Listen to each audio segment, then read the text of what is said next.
Welcome to This Explainer. Today, we are diving deep into what I think is one of the most obscure yet absolutely critical bottlenecks in the entire AI boom. If you've been wondering why AI compute is still so incredibly expensive and constrained, well, the answer isn't just silicon. It's actually light. We talk all the time about GPUs, memory bandwidth, and power grids, right? But there is this hidden constraint quietly dictating the pace of the whole AI scale-up. It's basically a massive detective story hidden right in plain sight. And to really understand it, we need to look at what happens when an entire industry hits the exact same wall at the exact same time. Picture this. Between August 6th and August 13th of 2026, four totally unrelated companies, Lumentum, Coherent, Macom, and Applied Optoelectronics, were holding their regular earnings calls with Wall Street. Now, these guys do not coordinate their messaging. In fact, they are legally barred from discussing pricing or strategy with each other. And yet, within a tight 10-day window, every single one of them confessed to hitting the exact same supply wall. And they definitely didn't sugarcoat it. They bluntly stated they were materially behind on shipments, and that demand was accelerating way faster than their ability to supply. Now, I want you to really think about that for a second. Getting on a call with investors and admitting you literally cannot meet customer demand, that is definitely not your typical CEO flex. Usually, that invites some really uncomfortable questions about why you didn't build out capacity sooner. The fact that all four companies essentially sang the exact same tune independently, that's a massive anomaly. It proves we aren't just looking at one company making excuses. We're looking at a huge, shared constraint spanning the entire sector. Okay, Section 1, the suspect, co-packaged optics. Let's dive into the actual technology that's causing this massive industry choke point. To wrap our heads around this supply problem, we first have to understand the massive architectural shift happening right now inside AI data centers.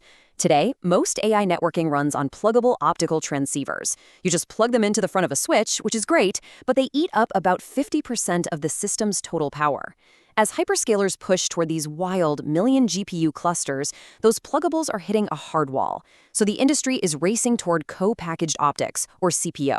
CPO integrates the optics directly into or right next to the switch package, and it's a game changer. It cuts power consumption by a massive 70%. But it introduces a fatal flaw. Lasers absolutely hate heat. Placing a super-sensitive laser just millimeters away from a blistering 1,000-watt chip is literally like storing your best bottle of wine right on top of a radiator. It severely shortens its lifespan and totally destroys its stability. So how do heavyweights like Broadcom and NVIDIA actually solve this heat problem? Well, they use an external light source, or ELS. Basically, they take the laser, put it in a separate, hot-swappable module far away from the roasting heat of the main switch, and then pipe the continuous wave light in using fiber optic cables. And here's why that matters. It means merchant laser suppliers aren't just providing a temporary band-aid while fully integrated solutions are being built. They are a permanent structural layer of the entire CPO stack.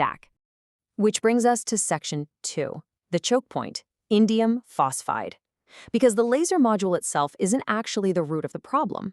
To find the real bottleneck, we have to zoom way in, to the microscopic level.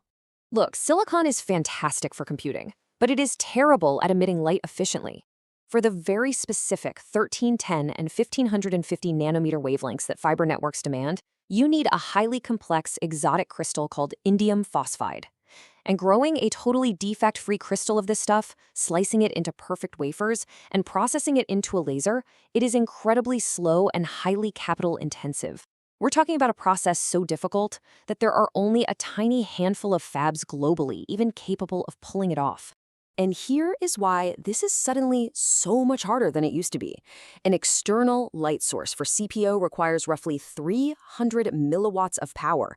Just for context, that is a massive four-fold increase over the power density of your standard pluggable lasers, all while demanding the exact same precision and thermal stability. Hitting that 300 milliwatt spec reliably using indium phosphide is pushing the absolute physical limits of current manufacturing. And when you push those limits, you get an incredibly difficult, very low-yield process. So how do we actually fix it? Well, the only real lever suppliers have right now is to migrate away from legacy 3-inch indium phosphide wafers up to 6-inch wafers. A 6-inch wafer yields roughly 4 times the usable output and basically cuts the unit cost in half. It is a total step change in capacity. But here's the catch. Qualifying, tooling, and actually ramping up a whole new wafer size takes years. Everyone is frantically racing to get there, but nobody is fully there yet. And that lag? That is exactly why the market is bottlenecked right now. Let's move on to Section 3, the economics of scarcity. If you really want to understand the sheer severity of this hardware shortage, all we need to do is follow the money. The current state of the market is, frankly, wildly unpredictable. If you look at forecasts from the major research firms, they are completely divergent. We're talking estimates ranging from around $3 billion all the way up to over $20 billion. Why the huge gap? Because the CPO market is genuinely still in its infancy. We aren't looking at a broad, predictable product cycle just yet. These estimates are essentially just based on lead customer purchase orders. The demand itself isn't in question. What's in question is whether enough qualified laser capacity even exists to fill those orders. But honestly, the most telling piece of evidence comes straight from AI's absolute biggest customer, NVIDIA. Rather than just calling up and placing larger orders, NVIDIA went ahead and took a $2 billion equity stake in Coherent, and then turned around and took another $2 billion equity stake in Lumentum. That is $4 billion of hard proof that NVIDIA absolutely does not trust the open market to allocate this scarce resource. They are literally using their massive balance sheet to ensure their suppliers can build out capacity and, frankly, to block competitors from buying it all up. And it flows downstream too. We see Lumentum signing an $87.5 million prepaid substrate contract with AXT, a deal that stretches all the way out to December 2031. Guys, prepaying a raw material supplier more than 5 years out is ironclad proof of what's happening. You do not hand over that kind of cash to hedge against a temporary dip. You do this when you structurally, fundamentally believe that demand is going to vastly outlast your ability to produce. All right, Section 4, Moats and Market Power. Let's look at the competitive landscape and see how this physical scarcity translates into who actually holds the cards. Looking at the main players here, having a cornered resource is the ultimate competitive moat. You've got giants like Coherent and Lumentum effectively controlling the capacity and the raw substrate supply. Then there's Applied Optoelectronics, or AAOI, who brilliantly sidestep the shortage by being vertically integrated. They actually grow their own lasers. And then there is Sivers. They're a $1.3 billion microcap wildcard, trying their hardest to buy a seat at a table built for absolute giants. Their recent $3.4 million development deal is a start for sure, but they still have a mountain to climb to prove they can actually deliver at scale. Which brings us to Section 5, the alternate ending, risks and geopolitics. Because we have to ask the crucial question, what exactly happens if the timelines for scaling up CPO and indium phosphide start to slip? Well, a delay in co-packaged optics is actually a huge short-term win for the companies currently supplying standard pluggable optics because it extends their current upgrade cycle. Meanwhile, the industry does have some hedges in place. Things like near-packaged optics, or NPO, provide a slightly lower power off-ramp that doesn't demand such extreme, hard-to-make laser specs. On top of that, shifts in how power is delivered across the board, like NVIDIA's 800-volt DC rack architecture, could shift the power dynamics entirely, which might change exactly which laser specifications actually matter in the long run. And, of course, we also have to factor in the broader geopolitical landscape. Western incumbents generally claim that Chinese suppliers are years behind on producing CPO-grade lasers. However, Chinese firms currently dominate the transceiver assembly market, making up 7 of the top 10 global suppliers, and they already have working 1.6T CPO prototypes. There's currently a draft FCC rule that could ban new Chinese transceivers from U.S. data centers.